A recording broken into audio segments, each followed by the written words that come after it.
Hello students, welcome to Phychema classes in collaboration with City Model College. Class 11th में हम लोग motion in a plane chapter पढ़ रहे हैं जिसमें वेक्टर्स को स्टडी कर चुके हैं और लास्ट टाइम पर हम लोगों ने रिलेटिव मोशन को स्टडी किया था, कुछ क्वेश्चंस भी लगाए थे। आज हम कुछ और क्वेश्चंस लगाएंगे साथ साथ, फिर उसके बाद हम लोग एयरप्लेन विंड प्रॉब्लम सॉल्व करेंगे रिलेटिव मोशन से, फिर रिवर बोट प्रॉब्लम को भी समझेंगे और उसके क्वेश्चंस को करने की कोशिश करेंगे। तो आइए कुछ न्यूमेरिकल्स देखते हैं। सबसे पहले एक न्यूमेरिकल हमारे सामने है, a car A and car B start moving simultaneously in the same direction along the line joining them। फिर कह रहा है कार ए जो है, car A with constant acceleration A is equal to 4 metre per second square. Car A का acceleration दिया हुआ है 4 metre per second square, while car B moves with a constant velocity 2 meter per second. At time t is equal to 0, car A is 12 meter behind car B. Car A car B से 12 metre पीछे थी। Find the time when car A catch the car B. तो time बताना है कि car A कब car B को catch कर लेगी। तो देखिए इस तरह से दिया हुआ है कि आपकी जो कार A है उसकी इनिशियल वेलोसिटी दे रखी है 0, यहाँ पर दिया हुआ है कार A के बारे में, ये दिया हुआ है कार A की इनिशियल वेलोसिटी 0 है और कांस्टेंट एक्सेलरेशन है 4 मीटर पर सेकंड स्क्वायर। और कार B के बारे में दिया हुआ है कि उसकी इनिशियल वेलोसिटी है आपकी 2 metre per second. Car B moves with a constant velocity 2 metre per second. तो कार B की वेलोसिटी 2 मीटर पर सेकंड है और इसका एक्सेलरेशन 0 है क्योंकि कांस्टेंट वेलोसिटी है। अब at time t is equal to 0 पर कार A जो है 12 metre behind the car B है। तो कार A आपकी कार B से 12 मीटर बिहाइंड।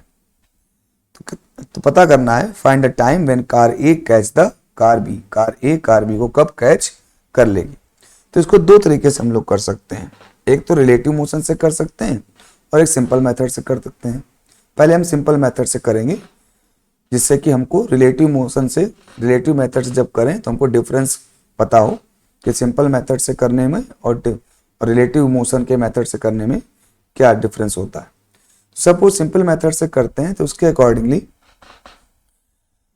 जब time t is equal to 0 था तो ये आपकी पोजीशन दी हुई है। सपोज जैसे ही टाइम स्टार्ट होता है कार B इस इनिशियल वेलोसिटी से 2 मीटर पर सेकंड से आगे चलना शुरू कर देगी और कार A भी अपना एक्सेलरेशन से आगे की ओर चलना शुरू करेगी। और सपोज किसी टाइम t पर कार A कार B को कैच कर लेती है, तो ये हो गया एट टाइम t पर कैच कर लिया। तो इस टाइम t पर कार A ने कितनी डिस्टेंस चली करी, कार A ने 12 मीटर तो ये ट्रेवल किया और फिर उसके बाद कार B जितना चलती है उतना और चला, तो ये टोटल डिस्टेंस हो गई कार A की B को कैच करने में। जबकि कार B ने कितनी कैच करी, कार B 12 मीटर तो ऑलरेडी थी और जब उसको कैच कर लिया गया तो उतनी डिस्टेंस t टाइम में कार B ने जो चली वो और उसने चली। तो यहां पर if car A catches the car B, तो डिस्टेंस ऑफ कार A निकालें और डिस्टेंस ऑफ कार B निकालें और उसको फिर हम लोग आपस में इक्वल करें कि कार A की जो डिस्टेंस है वो इक्वल है कार B के जो डिस्टेंस और प्लस 12 मीटर जो ऑलरेडी वो आगे थी। So car A distance equal है 12 metre plus car B distance, क्योंकि कार B ऑलरेडी आपकी कार A से 12 मीटर आगे थी और t टाइम में यदि कार A ने कार B को पकड़ लिया है तो उस t टाइम में कार B ने भी कोई डिस्टेंस ट्रेवल कर ली होगी, तो वो यहां पर है। और कार A ने डिस्टेंस कितनी ट्रेवल करी, 12 मीटर जो वो पीछे थी उतनी चली प्लस उतना और चला जितना कि B कार ने ट्रेवल किया था।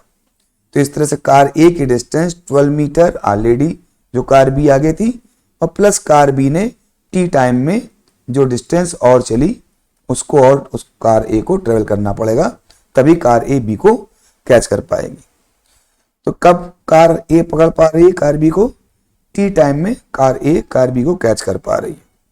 तो कार ए ने कितनी डिस्टेंस चली? तो उसके लिए फॉर्मूला हो जाएगा आपका u T plus half A T square, क्योंकि कार ए के विषय में एक्सेलेरेशन दिया हुआ है, equal to 12 metre. Car B already आगे थी। कार बी ने कितनी डिस्टेंस चली? तो कार बी की वेलोसिटी कांस्टेंट है, तो कांस्टेंट वेलोसिटी चल रहा है। जब कांस्टेंट वेलोसिटी से टी टाइम चला है तो डिस्टेंस कितनी हो जाएगी? Velocity into time. तो कार की वेलोसिटी इनटू टाइम, और टाइम यहाँ कितना लिया गया है? टी टाइम में ये माना गया है कार ए कार बी को पकड़ लेगी। तो कार ए की initial velocity u A, car A का इनिशियल एक्सेलरेशन ए, तो कार ए की डिस्टेंस ट्रेवल हो गई u T plus half A T square, और कार बी ने डिस्टेंस ट्रेवल करी u B into time T, और कार ए कार बी को तभी पकड़ पाएगी जब 12 मीटर वो चले जो ऑलरेडी कार ए बी से पीछे थी कार ए, और प्लस उतना और चले जो कि कार बी चल रही। तो इस तरह से हम वैल्यूज को पुट करें तो कार ए की तो इनिशियल वेलोसिटी 0 थी, तो कुछ नहीं लिखेंगे यहाँ पर। Half acceleration of car A कितना है? 4 metre per second square, 4 into T square. फिर ये हो गया 12 metre plus initial velocity of car B कितनी है? 2 मीटर पर सेकंड, और सपोज टाइम टी में वो पकड़ लेता है तो कार बी ने कितनी डिस्टेंस चली? 2t चली। अब इसको हम लोग सिंप्लीफाई कर लें तो ये तो हो गया आपका 2t स्क्वायर, ये हो गया 12 मीटर को लिखने की यूनिट लिखने की जरूरत नहीं है यहाँ पर, तो केवल 12 प्लस 2t। अब इसको सिंप्लीफाई कर लें तो ये हो जाएगा टी स्क्वायर, 2 से डिवाइड कर दें, -6 minus T is equal to 0। 2 से डिवाइड कर दिया तो 2t स्क्वायर हो गया टी स्क्वायर, 12 हो जाएगा 6, 2t हो जाएगा t, और सबको इक्वल किस तरफ ले आए तो माइनस हो गया। अब इसकी आप फैक्टर कर लें, तो जब फैक्टर करेंगे तो क्या आएगा? तो T square minus T minus 6 is equal to 0 लिखेंगे। अब फैक्टर करें तो 3 2 जा 6, और नेगेटिव का साइन यहाँ पर है, इसका मतलब 6 और टी स्क्वायर के ऐसे फैक्टर करें जिनका डिफरेंस आपका टी आए। तो 6t स्क्वायर को हम लिख सकते हैं 3t इंटू 2t, तो टी स्क्वायर माइनस इस t की जगह क्या लिख दिया? 3t minus 2t minus 6 is equal to 0। Then क्या हो जाएगा आपका? T square minus 3t minus minus plus 2t minus 6 is equal to 0। Then यहां पर लिख लें तो आप देखिए यहां से t कॉमन ले लें, ये हो गया t माइनस 3 प्लस 2 कॉमन ले लिया, t minus 6 is equal to 0, sorry 3 हो जाएगा। जब 2 कॉमन ले लेंगे तो 2t माइनस 6 में से 2 कॉमन लेंगे तो 3 आएगा, फिर t माइनस 3 कॉमन ले लिया तो ब्रैकेट में बचेगा t plus 2 is equal to 0। अब यहां से आप देख लेंगे t minus 3 is equal to 0 हुआ तो t इज इक्वल टू 3 हो गया, और t plus 2 is equal to 0 हुआ तो t is equal to minus 2 हुआ। निगेटिव का टाइम हो नहीं सकता, तो पॉजिटिव का टाइम पॉसिबल होता है, वो है t इज इक्वल टू 3। तो इस तरह से आपका आंसर आ गया कि 3 सेकेंड में कार ए कार बी को कैच कर लेगी, क्योंकि कार ए जितनी डिस्टेंस कार बी चलेगी तो कार ए उतने ही टाइम में जो कार बी की डिस्टेंस होगी वो भी ट्रेवल कर लेगी, और साथ साथ में 12 मीटर जो ऑलरेडी वो कार बी से पीछे थी वो भी ट्रेवल करके उसको पकड़ लेगी। तो इस तरह से इस सिंपल मेथड से हमने इस क्वेश्चन को कर लिया। अब यहाँ पर इस सॉल्यूशन में क्या है कि हमारा दोनों बॉडीज के मोशन को हम लोग कंसीडर कर रहे हैं। कार ए के मोशन को भी हम देख रहे हैं कि कार ए क्या कर रही है, और कार बी को भी देख रहे हैं कि कार बी क्या कर रही है, और फिर दोनों कारों के मोशन को कंसीडर करते हुए हमने अपनी कंडीशंस को अप्लाई किया और आंसर को निकाला। अब यहाँ यदि हम रिलेटिव वेलोसिटी से इस सवाल को करना चाहें तो कैसे करेंगे? तो रिलेटिव वेलोसिटी में क्या होता है, हम किसी एक बॉडी के मोशन को दूसरी बॉडी के रिस्पेक्ट में निकालते हैं। उससे क्या होता है कि जो दूसरी बॉडी है उसको आप स्टेशनरी मान लेते हैं, जिसके रिस्पेक्ट में हम चीजों को निकाल रहे हैं। जैसे यहां पर हम कार ए को मान रहे हैं कि कार ए बी को कैच करेगी। तो हम क्या करेंगे कि सारी चीजें कार ए की रिस्पेक्ट टू कार बी निकाल लेंगे। तो उससे क्या हो जाएगा, जब हम सारी चीजें कार ए की रिस्पेक्ट टू कार बी निकाल लेंगे, रिलेटिव टू कार बी निकाल लेंगे, तब ये माना जाएगा कि कार बी अब मोशन में नहीं है, car B is now not moving. कब ऐसा करेंगे, जब हम कार ए की वेलोसिटीज या एक्सेलरेशन या डिस्प्लेसमेंट सब कुछ कार बी के रिलेटिव में या रिस्पेक्ट में निकाल लेंगे। जब ऐसा कर देंगे तब ये माना जाएगा कि जिसके रिस्पेक्ट में हम चीजें निकालते हैं वो कोई मोशन नहीं कर रहा है, अब वो रेस्ट पे है। तो फिर हमको इसके मोशन के बारे में ध्यान नहीं देना होगा, सिर्फ इसके मोशन को देखना है और ये कार ए कार बी को पकड़ना है। तो कितनी डिस्टेंस चलनी होगी, 12 मीटर केवल चलनी होगी, क्योंकि तब हम ये कहेंगे कि कार बी मूव नहीं कर रही है, क्योंकि इसके रिस्पेक्ट में हमने कार ए की सारी चीजों को निकाल लिया है। तो आइए देखें कैसे करते हैं। To catch the car B relative displacement between car A and car B become 0। मतलब जब ए कार बी कार को कैच करेगी तो उनके बीच का कोई डिस्प्लेसमेंट नहीं होना चाहिए, यानी ए और बी के बीच की जो डिस्टेंस है वो कितनी होनी चाहिए, 0। जब कार ए कार बी को पकड़ेगी, कैच करेगी, तो इसका मतलब उनके बीच का डिस्प्लेसमेंट क्या होना चाहिए, 0। यानी relative displacement between car A and car B becomes 0। कब, जब कैच कर लेती है कार बी को। So velocity of car A respect to B क्या हो जाती है, क्या निकालना है, velocity of car A, velocity of car A respect to B. तो मतलब क्या, velocity of A minus velocity of B. तो इसको अप्लाई करेंगे तो ये हो गया velocity of car A respect to B, यानी velocity of A minus velocity of B. Values को पुट कर दें तो कार ए की वेलोसिटी कितनी है, कार ए की इनिशियल वेलोसिटी 0 है, ये कार ए यू ए है, ठीक है। तो कार ए की इनिशियल वेलोसिटी होगी 0, कार बी की इनिशियल वेलोसिटी कितनी है, 2 मीटर पर सेकेंड है, तो 2। तो इस तरह से कार ए की वेलोसिटी रिस्पेक्ट टू बी कितनी आ गई, -2 मीटर पर सेकेंड आ गई। जब भी हम इस तरह से रिलेटिव वेलोसिटीज निकालेंगे तो हमेशा डायरेक्शंस का भी ध्यान देते हैं। यहाँ तो सेम डायरेक्शन में दोनों कार चल रही हैं, इसलिए दोनों के डायरेक्शंस एक ही लिए जाएंगे, यानी पॉजिटिव लिए गए हैं। लेकिन इसमें से कोई अपोजिट डायरेक्शन में हो रहा होता तो यहाँ पर वैल्यू पुट करते समय हम डायरेक्शन को भी पॉजिटिव नेगेटिव के फॉर्म में लिखते हैं। तो यहाँ पर तो सेम डायरेक्शन है, इसलिए हमें डायरेक्शन को कोई विशेष ध्यान नहीं रखना पड़ा और हमें पॉजिटिव नेगेटिव का भी ध्यान रखने की जरूरत नहीं हुई। सिर्फ हमने कार ए के मोशन को कार बी के मोशन के रिस्पेक्ट में निकाला है। तो कार ए की velocity respect to B is equal to जाएगी क्या, कार ए की वेलोसिटी माइनस कार बी की वेलोसिटी। कार ए की वेलोसिटी 0, कार बी की वेलोसिटी 2, माइनस किया तो -2 मीटर पर सेकेंड आ गई। तो क्या आ गया, कार ए की वेलोसिटी आ गई रिस्पेक्ट टू कार बी।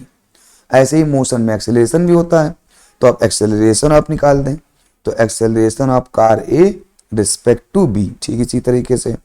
तो क्या हो जाएगा, acceleration of car A respect B का मतलब हो गया acceleration of car A minus acceleration of car B. अब एक्सेलरेशन ऑफ कार ए कितना है, एक्सेलरेशन ऑफ कार ए दिया हुआ है 4 मीटर पर सेकेंड, और एक्सेलरेशन ऑफ बी, तो कार बी का एक्सेलरेशन तो दिया ही नहीं हुआ है, तो वो 0 हो जाएगा। तो इस तरह से कार ए का एक्सेलरेशन रिस्पेक्ट टू बी कितना आ गया, 4 मीटर पर सेकेंड स्क्वायर आ गया। फिर इसी तरह से कार ए को कार बी के कंपैरिजन में या कार ए को कार बी के रिलेटिव कितना डिस्प्लेसमेंट ट्रेवल करना पड़ेगा। तो displacement need to travel by the car A respect to B, वो कितना हो जाएगा उसको देखते हैं। तो S A B is equal to हो जाएगा distance need to travel by car A, that is S A, और distance need to travel by car B. अब क्योंकि कार बी के रिस्पेक्ट में निकाल रहे हैं तो कार बी तो स्टेशनरी हो गई, और कार ए को कार बी को कैच करने के लिए कितनी डिस्टेंस चलनी पड़ेगी, 12 मीटर चलनी पड़ेगी। क्योंकि जब आप रिस्पेक्ट टू कार बी आप कार ए की सारी चीजें निकाल रहे हैं तो इसका मतलब कार बी को आपने रेफरेंस फ्रेम माना है, या इसको स्टेशनरी कंसीडर किया है। तो इस वजह से तो जो डिस्टेंस ट्रेवल करनी है आपके कार ए को, वो कितनी ट्रेवल करनी है कार बी को पकड़ने के लिए? 12 मीटर, क्योंकि कार ए कार बी से 12 मीटर पीछे। तो अब डिस्टेंस ट्रेवल करनी है कार ए को respect to B 12, acceleration car A का respect to B 4, velocity car A respect to B -2। तो अब टाइम निकालना है तो डिस्प्लेसमेंट टाइम वाले फॉर्मूले से हम लोग इसको कर सकते हैं। तो s is equal to u T plus half A T square में s हो गया 12, u आपका माइनस का आया है, देखिए 0 - 2 से, तो -2 dot T plus half A T square. Simplify करें इसको तो 12 - 2 और इस 2 से ये 4 कैंसिल हो गया, तब 2t स्क्वायर। 2 से पूरे में डिवाइड कर दिया तो आपका टी स्क्वायर -t - 6 आ गया, और इसको फैक्टर करेंगे तो लास्ट टाइम की तरह ही t is equal to 3 second आपका आंसर आ गया।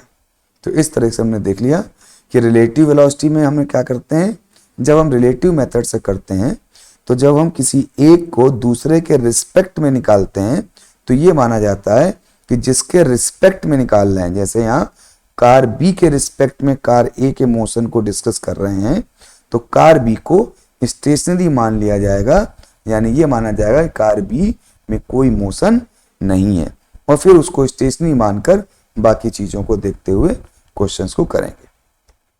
जबकि पिछले मेथड में क्या किया था हम लोगों ने, कार ए के मोशन को भी कंसीडर किया था और कार बी के मोशन को भी कंसीडर किया था। ये देखा था कि कार बी कितना डिस्टेंस चली, कार बी चली यूटी डिस्टेंस, कार ए कितना चली थी, कार ए 12 मीटर भी चली थी और प्लस यूटी भी चली थी। तो इसलिए टोटल कार ए चली थी 12 plus UT half A T square अपने एक्सेलरेशन से, क्योंकि कार ए में एक्सेलरेशन दिया था, जबकि कार बी चली थी यूटी। तो इस तरह से हमने पिछले मेथड से किया था, जबकि इस मेथड से हम लोगों ने कार बी के रिस्पेक्ट में कार ए की चीजों को निकालकर क्वेश्चन को सॉल्व किया। अब नेक्स्ट क्वेश्चन देखते हैं। 2 cars A and B are 10 kilometre apart. तो ये 2 कार हैं ए और बी जो आपस में एक दूसरे से 10 किलोमीटर अपार्ट हैं। On a line running south to north, एक लाइन पर जो साउथ और नॉर्थ से मिला रही है। Car A further north is moving west at 20 kilometre per hour. जो कार ए है वो आपकी 20 किलोमीटर पर आवर से वेस्ट की तरफ मूव कर रही है। Car A 20 kilometre per our से वेस्ट की तरफ मूव कर रही है, जबकि जो कार बी है वो 20 किलोमीटर पर आवर से टूवर्ड्स नॉर्थ मूव कर रही है। ठीक है, तो ये टूवर्ड्स नॉर्थ जा रही है और ये टूवर्ड्स वेस्ट जा रही है। फिर कह रहा है what will be the minimum distance between them and how long do they take to reach it. यानी जब ये चलेंगी तो किस समय उनके बीच की जो डिस्टेंस होगी वो सबसे मिनिमम होगी, मिनिमम, और कितना टाइम लगेगा वहां पर पहुंचने पर। इस क्वेश्चन को हम लोग को करना है। तो यहां पर भी हम इसको रिलेटिव मेथड से करेंगे। उसमें क्या होगा कि जब हम रिलेटिव मेथड से करेंगे तो हमें सिर्फ एक बॉडी के मोशन को ही कंसीडर करना पड़ेगा। तो हम क्या करते हैं कि suppose now velocity of car B respect to A, यानी यहां पर जो हमारी कार बी है, इस कार बी की वेलोसिटी कार ए के रिस्पेक्ट में निकाल रहे हैं। इससे क्या हो जाएगा, हम ये मान सकेंगे कि कार ए हमारी अब क्या है, कार ये हमारी स्टेशनरी हो गई है। कार ए हमारी स्टेशनरी हो गई है। यदि हम कार बी की वेलोसिटी उसके एक्सेलरेशन को कार ए के रिस्पेक्ट में निकाल लें तो हम ये मानेंगे अब कि कार ए हमारी स्टेशनरी हो गई है। तो कैसे करेंगे, तो सपोज कि यहां पर हमने क्या किया कि now velocity of car B respect to car A, तो velocity of B respect to A का मतलब क्या हो गया, कार की वेलोसिटी बी की माइनस कार ए की वेलोसिटी। तो आपके कार ए की वेलोसिटी किधर है, इस तरफ की ओर है। हम देख चुके हैं कि जो कार ए है वो टूवर्ड्स वेस्ट जा रही है, इस तरफ की ओर। तो वेलोसिटी ऑफ कार ए हो गई। और कार बी की वेलोसिटी किधर थी, कार बी की वेलोसिटी इधर है, वो हमने देखा। तो वेलोसिटी ऑफ बी हो गई। तो कार बी की वेलोसिटी रिस्पेक्ट टू ए किसके इक्वल है, दोनों वेलोसिटी वेक्टर्स के सब्ट्रैक्शन के बराबर है। यहाँ देखिए सब्ट्रैक्शन हो रहा है तो वेलोसिटी ऑफ कार बी निकलेगा कार ए के रिस्पेक्ट में। तो अब जब हमें तो निकालना है कि velocity of B respect to car, और वो निकलेगा velocity of B minus velocity of A, यानी इन वेक्टर्स को माइनस करने में। तो माइनस कब करते हैं, जब दोनों वेक्टर को सेम पॉइंट से स्टार्ट करते हैं और उनके हेड्स को मिला देते हैं, और हेड को जिस तरफ रखते हैं, जैसे यहाँ वेलोसिटी बी में वेलोसिटी ए को माइनस कर रहे हैं, तो यानी हेड हम वेलोसिटी बी की तरफ रखेंगे, जिसमें माइनस करते हैं उसकी तरफ वेलोसिटी फाइनल वेक्टर को रखते हैं। तो ये जो आपका एरो है ये बता रहा है velocity of B respect to A. ठीक है, अब वैल्यू क्या हो जाएगी, तो वैल्यू आप निकाल सकते हो। ये दोनों राइट एंगल ट्रायंगल बन रहे हैं, देखिए, क्योंकि एक आपका जा रहा था वेस्ट, एक जा रहा था नॉर्थ, तो दोनों के बीच का एंगल हो गया 90। तो रिजल्टेंट वेलोसिटी कैसे आएगी, ग्राफिकल मेथड से हम यहाँ देख सकते हैं कि अंडर रूट ये वैल्यू भी 20 थी आपकी, ये वैल्यू भी 20 थी, तो ये कितनी हो जाएगी आपकी under root 20 square plus 20 square यानी 20√2। अब डायरेक्शन क्या हो गया हमारी वेलोसिटी का, वेलोसिटी जो हमारी निकल के आ रही है velocity of B respect to A, वो तो ये आ रही है, लेकिन चूंकि वेलोसिटी है तो इसमें कोई डायरेक्शन भी होगा। तो सपोज ये कोई एंगल हमने थीटा ले लिया। अब ये थीटा कितना होगा, थीटा आप निकाल सकते हो कैसे, tan theta is equal to perpendicular upon base. तो velocity of B, velocity of car A, velocity of car B upon करेंगे तो क्या आ जाएगा, tan theta is equal to 1 और थीटा इज इक्वल टू 45 आएगा। यानी जो वेलोसिटी ऑफ बी है respect to car A, velocity of B respect to car A है, उसकी वैल्यू तो इतनी है, लेकिन जो उसकी डायरेक्शन है वो 40 डिग्री है।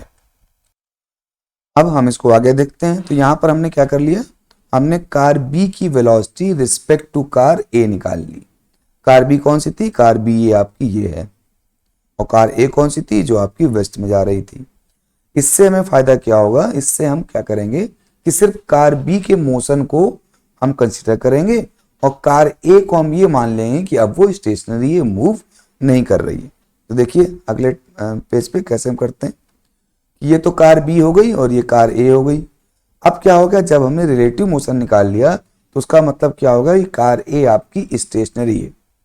पहले क्या था, हम दोनों के मोशन को कंसिडर कर रहे थे, कार बी इधर मूव कर, कार ए इधर मूव कर रही है, कार बी इधर मूव कर रही है, और उनके बीच की डिस्टेंस हमको निकालनी है। तो यहाँ पर दोनों के मोशन को हमें देखना पड़ रहा था। लेकिन जैसे ही हमने आपकी कार बी की वेलोसिटी रिस्पेक्ट टू ए निकाल ली, तो उसका मतलब हो गया कि अब आप कार ए के मोशन को आप 0 मान सकते हैं और सिर्फ कार बी के मोशन को देखेंगे। तो अब क्या होगा, अब हमारी कार बी इस डायरेक्शन में चल रही है, क्योंकि हम देख चुके हैं पीछे कि कार बी हमारी 45 डिग्री से चल रही है। तो कार बी जैसे यहाँ पर चलेगी तो किस जगह पर किस जगह पर मिनिमम डिस्टेंस होगी, तो मिनिमम डिस्टेंस निकालने के लिए कार ए से कार बी में हम एक परपेंडिकुलर डालते हैं। किसी भी डायरेक्शन में यदि आपको मिनिमम डिस्टेंस चाहिए तो आप वहां पर हमेशा परपेंडिकुलर डिस्टेंस ड्रा करते हैं, क्योंकि जो परपेंडिकुलर वैल्यू होती है वही हमेशा मिनिमम होती है किन्हीं दो पॉइंट के बीच में। तो इसी तरह से यहाँ पर कार बी जब हमारी चलेगी तो कहाँ पर उसकी डिस्टेंस ए और बी के बीच की मिनिमम होगी, वो हमको कार ए से कार बी के पाथ पर जो परपेंडिकुलर डालेंगे वो डिस्टेंस हमारी सबसे मिनिमम होगी, जैसे यहाँ पर ये आ गई। अब कार बी से कार ए की डिस्टेंस तो पता है 10 किलोमीटर, ये हो गया 45 डिग्री और ये परपेंडिकुलर है। तो इस तरह से अब इसकी वैल्यू भी हम निकाल सकते हैं, क्योंकि ए बी सी आपका राइट एंगल ट्रायंगल हो गया। तो अब यहाँ पर ए सी वैल्यू कैसे निकालेंगे, तो ए सी निकालने के लिए आप राइट एंगल ट्रायंगल में आप फॉर्मूला लगा सकते हो कि साइन थीटा यानी sine 45 is equal to perpendicular upon hypotenuse, यानी sine 45 is equal to perpendicular A C upon hypotenuse आपका 10।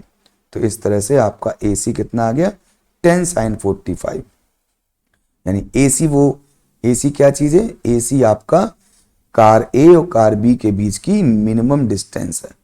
ठीक है, तो वो ए सी कितनी आ गया 10 साइन 45 यानी 5√2 मीटर आ गया। तो अब यहाँ पर हमने देख लिया कि कार बी और कार ए की बीच की जो डिस्टेंस कितनी है 5√2 मीटर। अब कब ये डिस्टेंस आएगी, तो उसके लिए हम ये डिस्टेंस निकाल लें कि कितनी डिस्टेंस कार बी को चलना पड़ता है यहाँ तक पहुँचने में, जब ए और बी के बीच की डिस्टेंस मिनिमम हो जाती है। जब ये डिस्टेंस निकाल लेंगे तो कार बी की वेलोसिटी हम ऑलरेडी निकाल चुके हैं रिस्पेक्ट टू ए, यानी इस पर्टिकुलर कंडीशन के लिए जहाँ पर हम कार को ए को स्टेशनरी मान सकते हैं। तो इस कंडीशन के लिए हमारी बी की वैल्यू हम ऑलरेडी निकाल चुके हैं, वेलोसिटी ऑफ बी जो आपकी आई थी 20√2 मीटर पर सेकेंड। टाइम और निकालना है कि कब ऐसा होगा कि उनके बीच की डिस्टेंस मिनिमम होगी, इसका मतलब कार भी हमारी कब यहाँ पर पहुँचेगी, उसके लिए हमको ये डिस्टेंस पता होनी चाहिए। तो इस डिस्टेंस को निकालने के लिए आप cos थीटा का फॉर्मूला लगा सकते हैं। तो टाइम टेकन टू सी का मतलब हो गया डिस्टेंस, कौन सी डिस्टेंस, ये डिस्टेंस अपॉन इस तरफ की आपकी कार बी की वेलोसिटी जो रिस्पेक्ट टू ए आपने निकाली। तो डिस्टेंस BC कितनी हो जाएगी, तो ये डिस्टेंस निकालने के लिए आप लगा सकते हो cos 45 is equal to base upon hypotenuse यानी BC अपॉन 10। तो BC इज इक्वल टू क्या हो गया 10 cos 45। तो इस तरह से ये आपकी जो डिस्टेंस हो गई, ये डिस्टेंस हो गई 10 cos 45। और वेलोसिटी हम निकाल ही चुके हैं कि वेलोसिटी ऑफ बी है रिस्पेक्ट टू ए, मतलब जब ए को हम स्टेशनरी मान लेंगे तब वेलोसिटी ऑफ बी किधर होगी, ये तो हमें पता ही था किधर होगी 45 डिग्री पे। कितनी होगी, वो 20√2 होगी। अब इसकी वैल्यूज को सॉल्व करें तो t इज इक्वल टू कितना आ गया आपका 1/4 r आ गया।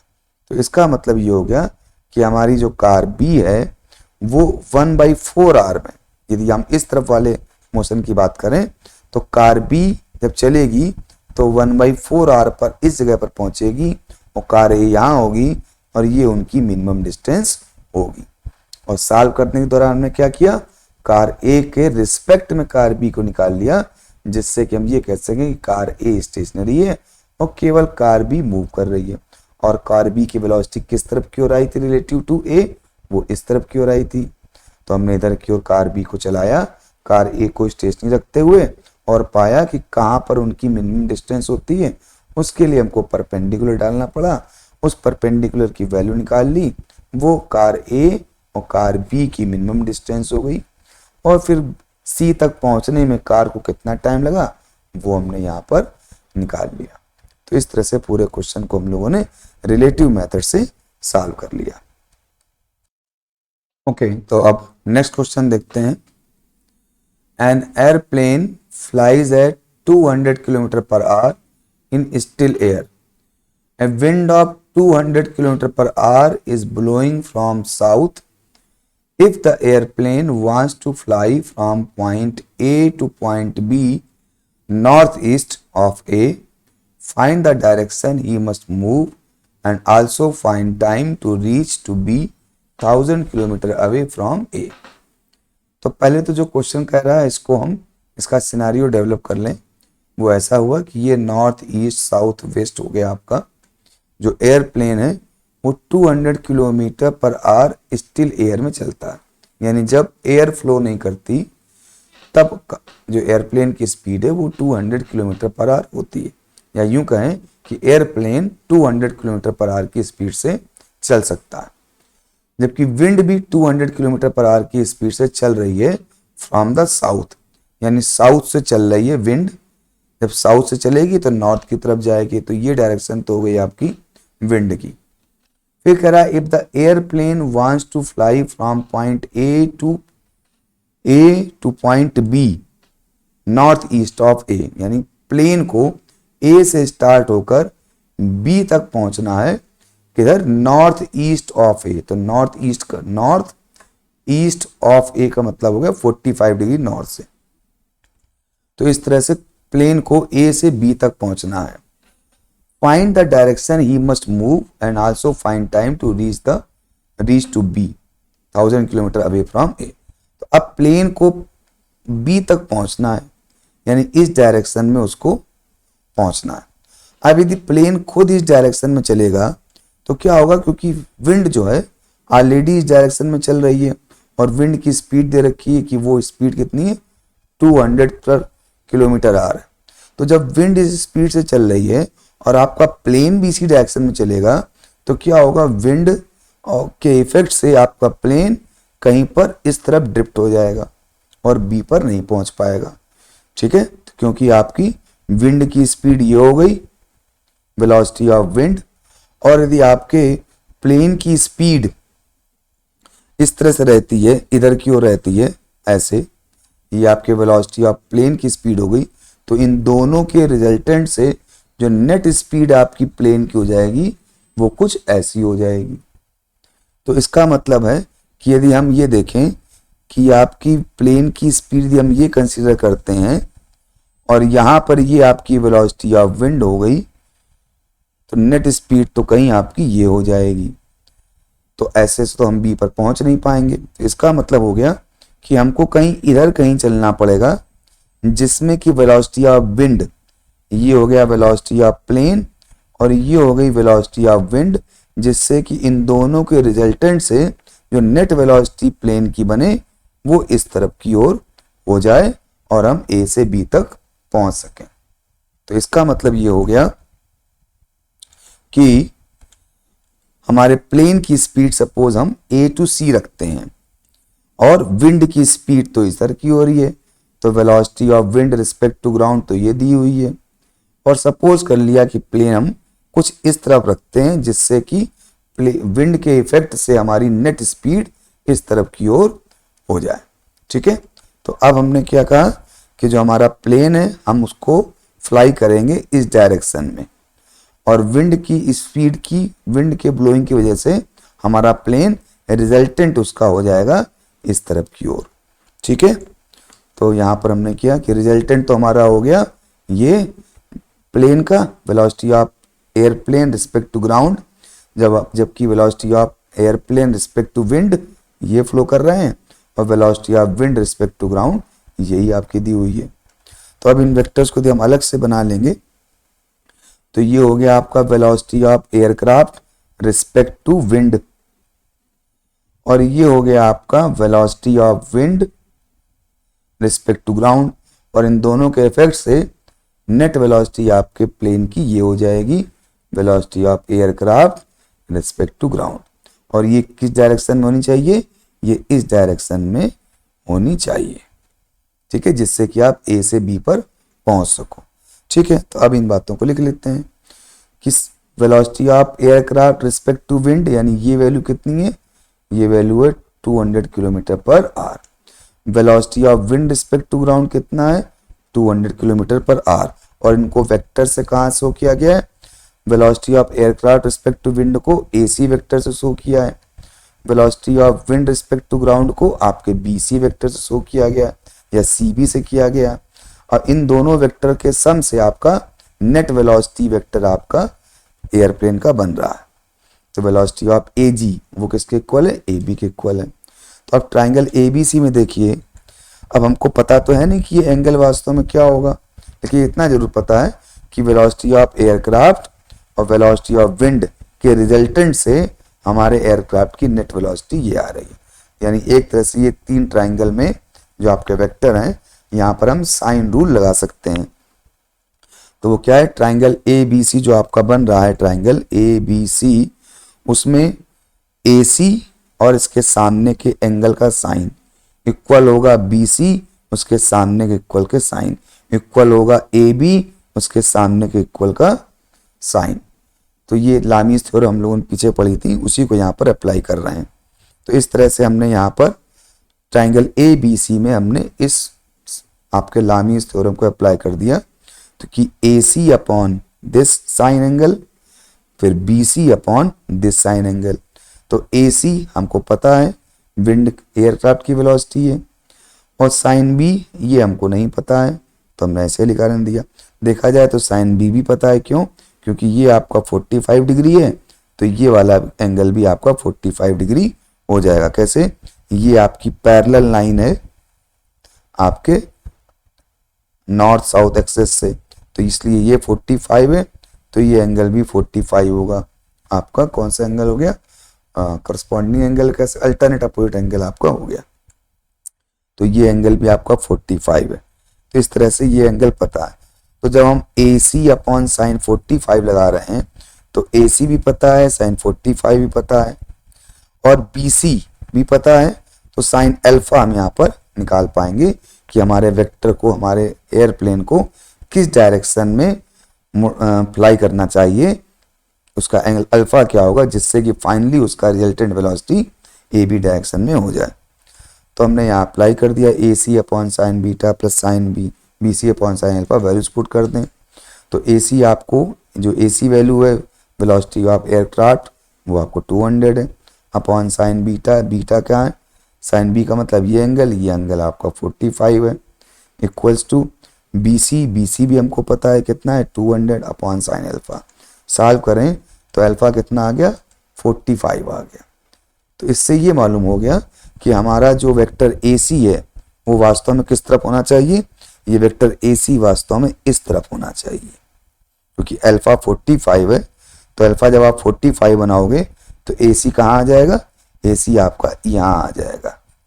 ये डायरेक्शन हो गई आपकी AC की, यानी C पॉइंट यहाँ होगा और BC आपका इस तरह से हो जाएगा। लेकिन पहले से तो पता नहीं था हमको, तो इसलिए हमने जानबूझ के यहाँ पर AC बनाया था, क्योंकि एंगल हमको यहाँ से ही मालूम पड़ा। तो इस तरह से हमको मालूम चल गया कि एयरक्राफ्ट को हमको ईस्ट डायरेक्शन में ट्रेवल कराना है। जब एयरक्राफ्ट हमारा ईस्ट डायरेक्शन में ट्रेवल करेगा तो विंड के इफेक्ट से उसकी नेट वेलोसिटी इधर की ओर हो जाएगी। तो ये हो गया आपके velocity of aircraft, velocity of aircraft हो गई, ये हो गई आपकी वेलोसिटी ऑफ विंड, और ये दोनों के कंबाइंड इफेक्ट से जो आपके प्लेन की रिजल्टेंट वेलोसिटी हो गई। तो इस तरह से जब आप प्लेन फ्लाई इस तरफ करेंगे तो वो एयर के इफेक्ट से फ्लाई फाइनली इस तरफ की ओर होगा, यानी A से B की ओर होगा, जो कि 45 डिग्री बना रहा। तो अब हमने ये निकाल लिया कि ये अल्फा 45 है। अब अल्फा 45 है तो अब आपको क्या निकालना, फाइंड द डायरेक्शन। तो ये तो मालूम हो गया कि अल्फा 45 का मतलब हमको प्लेन को ईस्ट की तरफ फ्लाई करना है, तो फर्स्ट पार्ट हो गया। अब पूछ रहा find time to reach to B, तो अब find time to reach to, तो A से B पहुंचना है, तो ये डिस्टेंस कितनी है वो निकाल लें, और इस तरफ उसकी वेलोसिटी क्या है वो निकाल लें, उससे डिवाइड कर दें, तो आपको A से B पहुंचने का टाइम निकल आएगा। तो अब इन ट्राइंगल ABC में फिर से, क्योंकि अब हमको AB वैल्यू भी निकालनी है, ये वैल्यू पता है 200 है, ये वैल्यू भी पता है 200, तो ये वैल्यू आपकी कितनी हो जाएगी 200√2 हो जाएगी। क्यों, क्योंकि ये आपका 45 हो गया है फाइनली।